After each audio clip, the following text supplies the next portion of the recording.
మన తిరుమల వైభవం యూట్యూబ్ ఛానల్కు స్వాగతం. ఈరోజు మరో వీడియోతో మీ ముందుకొచ్చేశాం. ఎన్నో ఆసక్తికర అంశాలతో మీ ముందుకొస్తున్న మన తిరుమల వైభవం ఛానల్ తప్పక సబ్స్క్రైబ్ చేయండి. ఇక వీడియోలోకి వెళ్ళిపోదాం. చక్కెర ఈ పేరు వినగానే మనసుకి ఎంతో హాయిగా ఉంటుంది కదా. కాని ఈ తీయదనం వెనుక మన శరీరంలో ఎలాంటి చేదు నిజాలు దాగి ఉన్నాయో ఎప్పుడైనా ఆలోచించామా? రండి, ఈరోజు ఆ తీపి పొరను పక్కకు తీసి చక్కెర మన ఆరోగ్యంపై చూపే అసలైన ప్రభావాన్ని లోతుగా పరిశీలిద్దాం. పొద్దున్నే లేవగానే తాగే కాఫీ, టీ దగ్గర్నుంచి ఎండలో సేద తీర్చే కూల్ డ్రింక్ వరకు, పండగలకి చేసుకునే పిండి వంటల నుంచి స్నేహితులతో సరదాగా తినే స్వీట్ల వరకు చక్కెర మన జీవితంలో ఒక భాగం అయిపోయింది. మనకు తెలియకుండానే ప్రతిరోజు మనల్ని పలకరిస్తూనే ఉంటుంది. చక్కెర అనగానే అందరికీ గుర్తొచ్చేదేంటి?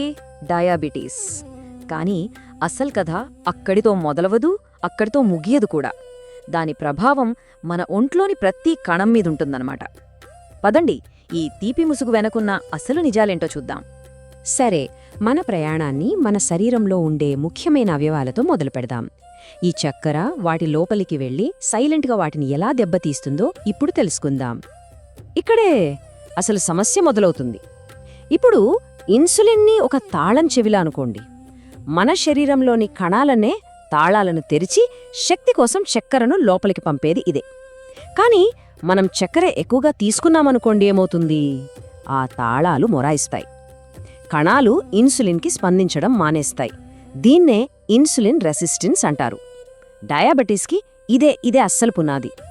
చాలామంది డయాబెటీస్ అనేది ఒక రోగం అనుకుంటారు.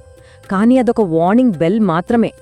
అసలు సమస్య అంతా క్లోమం మీద పడే ఒత్తిడి. కణాలు స్పందించకపోతే పాపం ఆ క్లోమం ఏం చేస్తుంది? ఇంకా ఎక్కువ ఇన్సులిన్ను తయారు చేయడానికి ప్రయత్నించి చివరికొక ఇంజన్లాగా అలిసిపోయి వీక్ అయిపోతుంది. మన బాడీలో అతిపెద్ద ఫ్యాక్టరీ ఏదైనా ఉందంటే అది మన కాలేయమే. మరి ఆ ఫ్యాక్టరీకి రా మెటీరియల్ అంటే చక్కెర అవసరానికి మించి వస్తే ఏం జరుగుతుంది? అది సింపుల్గా ఆ ఎక్స్ట్రా సరుకునంతా కొవ్వుగా మార్చేసి తన గోడౌన్లోనే దాచేసుకుంటుంది. ఇదే ప్రమాదకరమైన ఫ్యాటీ లివర్ అనే కండిషన్కి దారితీస్తుంది. ఇది మన మొత్తం జీర్ణ వ్యవస్థనే అల్లకల్లోలం చేసేస్తుంది.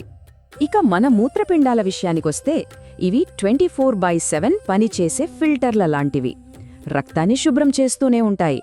బ్లడ్లో షుగర్ లెవెల్స్ పెరిగినప్పుడు దాన్ని బయటకు పంపడానికి అవి డబుల్ డ్యూటీ చెయ్యాలి. ఈ నిరంతర ఒత్తిడి వల్ల అవి నెమ్మదిగా బలహీనపడిపోతాయి. ఓకే, ఇప్పటిదాకా మనం ఒక్కో అవయవంపై ప్రభావాన్ని చూసాం. ఇప్పుడు కొంచెం జూమ్ అవుట్ చేసి మొత్తం శరీరం ఒక సిస్టంగా ఈ చక్కెర దాడికి ఎలా గురవుతుందో పరిశీలిద్దాం. ఇప్పుడు చూడండి, ఇనుప వస్తువుల్ని గాలిలో వదిలేస్తే ఎలా తుప్పుపడతాయో మన శరీరంలోని కణాలు కూడా ఒక రకమైన తుప్పుకు గురవుతాయి. దీన్నే సైంటిఫిక్గా ఆక్సిడేటివ్ స్ట్రెస్ అంటారు. మనం తీసుకునే ఎక్కువ చక్కెర ఈ తుప్పుపట్టే ప్రాసెస్ను స్పీడప్ చేసే ఒక యాసిడ్ లాంటిదన్నమాట. దానివల్ల ఏమవుతుంది? మన కణాలు త్వరగా డ్యామేజ్ అయి వయసైపోక ముందే వృద్ధాప్య ఛాయలొచ్చేస్తాయి. మన పేగుల్లో కొన్ని కోట్ల మంచి బ్యాక్టీరియా ఉంటుందన్నమాట మనకు హెల్ప్ చేయడానికి. అయితే చక్కెర అనేది చెడు బ్యాక్టీరియాకు ఫేవరెట్ ఫుడ్. ఇదేం చేస్తుందంటే ఆ మంచి చెడు బ్యాక్టీరియా మధ్య బ్యాలెన్స్ను దెబ్బతీస్తుంది. దానివల్ల పేగుల్లో వాపు, గ్యాస్, జీర్ణ సమస్యలు ఇవన్నీ మొదలవుతాయి. మనం ఒక స్వీట్ తినగానే అబ్బా భలే ఎనర్జీ వచ్చినట్టు అనిపిస్తుంది కదా. దానికి కారణం ఈ ఇన్సులిన్ స్పైక్. కానీ ఇక్కడో ట్విస్ట్ ఉంది. ఆ ఎనర్జీ ఎంత ఫాస్ట్గా వస్తుందో అంతే ఫాస్ట్గా పడిపోతుంది. దాని ఫలితమే మనకొచ్చే నీరసం, అలసట, ఇంకా దారుణమేంటంటే కాసేపటికే మళ్ళీ ఆకలేస్తోంది. ఇదొక నెవర్ ఎండింగ్ సైకిల్ లాంటిది.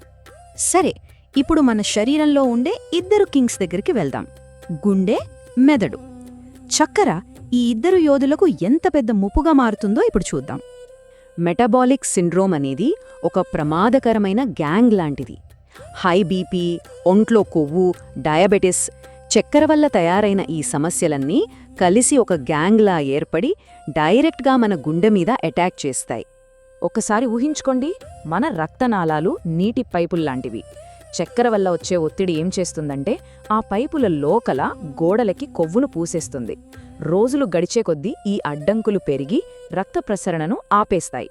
దాని చివరి అత్యంత ప్రమాదకరమైన పరిణామమే గుండెపోటు. ఇది చాలామందికి షాకింగ్గా అనిపించచ్చు, కానీ నిజం.